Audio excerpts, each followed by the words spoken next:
सामान्याच्या अन्यायावर नेहमी लक्ष देवळा न्यूजवर पहा फक्त. भातखंडा येथील वयोवृद्ध शेतकरी मधुकर कासार यांना मूलबाळ नाही, त्यात त्यांची पत्नी सुद्धा मयत झाल्याने ते निराधार आहेत.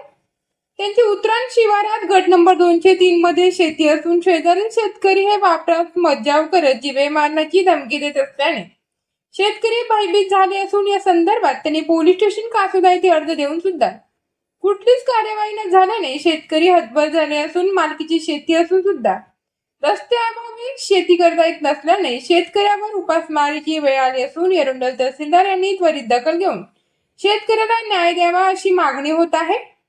त्याचप्रमाणे दखल न घेतल्यास शेतकऱ्यावर आत्महत्येची वेळ आली असून व घडल्यास त्याला एरंडोल तहसीलदार जबाबदार देईल असं त्यांनी प्रतिनिधीशी बोलताना सांगितलं. देवळा न्यूजसाठी चंदू खरे, पाचोरा.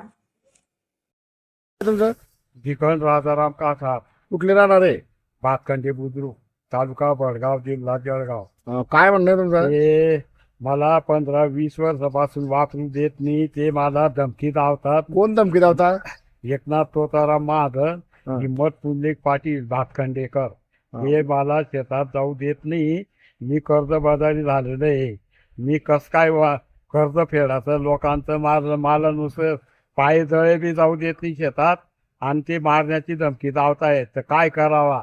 आता तुम्ही हे शेताचं शेत रस्ता तुमचा आहे का? पूर्वीपासून रस्ता आहे का तुमचा? पासून आहे, आदल्या पंजापासून आहे. मग यांनी अडवणूक केली असं म्हणणं आहे तुमचं? यांनी अडवणूक केली. तुम्ही या बऱ्याच तहसीलदाराला दिलंय का काही अर्ज?